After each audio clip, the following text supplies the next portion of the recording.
Di video kali ini saya akan membahas tentang cobaan. Seperti yang saya sudah bagikan di video sebelumnya, berdasarkan POV saya, cobaan itu kan ada tiga ya. Tanah, kalau saya pakai jembatan keledainya. Ta itu harta, ta itu tahta, na itu nafsu, hanya itu harta. Kalau di masyarakat umum atau yang sering kita dengar kan tiga ta ya. Wanita, tahta, harta. Setelah saya renungi kembali, biasanya kalau kita punya cobaan, katakanlah seperti saya ini lemahnya itu di nafsu makan gitu kan, dan ada sedikit di harta gitu. Karena ya punya harta untuk memenuhi nafsu makan saya gitu kan, memuaskan nafsu makan saya gitu kan. Biasanya kalau kita punya kelemahan di nafsu dan harta, Tuhan itu adil, kasih kita kelebihannya di tahta. Tahta itu soal kuasa gitu kan, puasa. Setelah saya renungkan kembali, iya ya, saya punya kelemahan di nafsu sama harta nih. Saya nggak pernah kepikiran kalau soal tahta. Kalau tahta itu apalah, nggak bisa dimakan, buat apa dipikirin gitu kan, buat apa dikejar-kejar, nggak ada guna, cuman dipuji-puji doang mah, apa rasanya sih? Bagi saya sih seperti itu ya. Dan setelah saya renungkan kembali, iya ya, kalau kita punya kelemahan, tahu kelemahan kita dengan jelas. Kalau saya kan di nafsu sama harta gitu kan. Nafsu itu yang primer, harta itu yang sekunder. Kalau harta, uang dalam hal ini ya, bagi saya cuman alat tukar untuk memuaskan nafsu makan saya gitu. Suka jajan, suka makan, suka ngemil. Tapi setelah saya berpikir terbalik, merenungkannya secara terbalik, reverse, iya ya. Dengan mengenali kelemahan kita, otomatis juga membawa kita untuk mengenali kekuatan kita. Jadi kekuatan yang Tuhan berikan dalam kehidupan saya itu lebih soal kuasa. Karena saya nggak butuh tuh kuasa-kuasa begitu. Saya nggak merasa kekurangan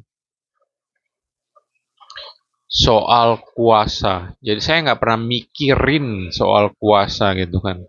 Jadi apa yang Tuhan berikan ya kekuatannya di bidang kuasa. Salah satu kuasa yang bisa saya pahami Tuhan berikan dalam kehidupan saya adalah kuasa untuk bisa apa? Mengenal firman, memahami firman, bahkan mengingat firman jadi rema dengan cepat. Cara-caranya ya seperti video-video saya yang di sebelumnya gitu. Tentang video perkatakan firman Tuhan, video tentang segala sesuatu indah pada waktunya, itu nggak tahu kenapa saya begitu cepat kalau soal firman gitu kan. Jadi perkatakan firman itu jadi kayak rema itu ke kekuatan, kekuatan itu dihubungkan dengan kuasa gitu.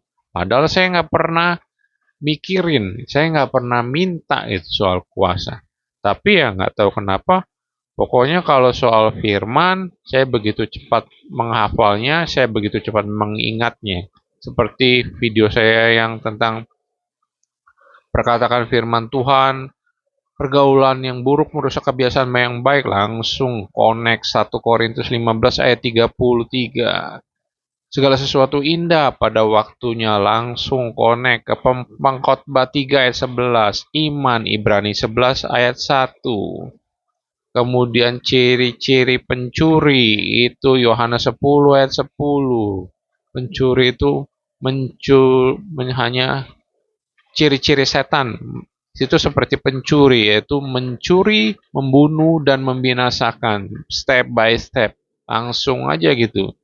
Jadi kadang-kadang Bagi saya itu kayak kalau dengar khotbah pendeta, kalau dia terlalu logos, terlalu pengetahuan, terlalu step by step, itu ketahuan aja sama saya. Habis ini dia mau kemana, dia mau pakai ayat apa, pakai contoh apa, firmanya di mana, posisinya di mana.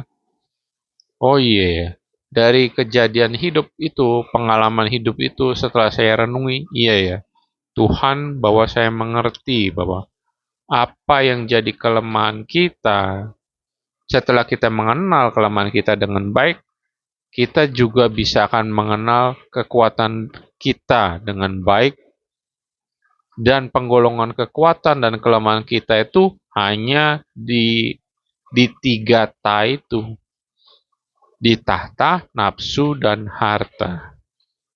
Jadi ya bantu banget ya. Dengan demikian sesuai dengan tema besar dari channel YouTube ini. Know yourself is know your God. Know yourself by know your strength and weakness. Jadi, apa yang mau saya sampaikan dan simpulkan di video kali ini adalah cobalah kenali kelemahan lu dulu secara jelas.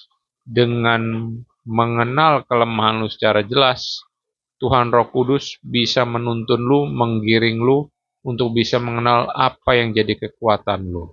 Dan setelah lu mengenal kelemahan lu, apa yang lu butuhkan sangat, apa yang lu merasa kurang, akhirnya lu bisa dituntun untuk mengenali kekuatan lu, di mana kekuatan lu itu biasanya lu nggak peduli, lu nggak butuh gitu untuk hal-hal yang seperti itu. Kalau gua kelemahannya di nafsu makan, kemudian harta untuk memenuhi kebutuhan makan ini, connect aja sih. Jadi sebenarnya harta itu hanya untuk bagian kebutuhan sekundernya lah, kelemahan sekundernya lah. Kalau kelemahan primer gua itu di nafsu makan. Nafsu makan, kebanyakan makan, suka santai-santai, sefrekuensi, satu frekuensi, satu jenis. Kekuatan gua di puasa karena gua nggak pernah mikirin soal jabatan, soal pansos, soal pamer. Gua lebih memilih untuk diam, tidak tampil, berada di belakang layar, tidak mau show off. Karena bagi gua ya rasanya cuma begitu doang. Lebih enak rasa makanan. Ada rasa asin, manis, pedas, asam. Kayak gado-gado, somai, pempek, bakso. Dan yang manis juga, martabak. Bisa dirasakan jelas gitu rasanya. Kalau puasa mah ya begitu doang, disanjung. Itulah sharing video kali ini tentang bagaimana cara gua mengenal kelemahan gua dengan jelas dan mengenal kekuatan gua dengan jelas. Kiranya bermanfaat dan membantu. Jika lo suka silakan like, share, subscribe. Terima kasih.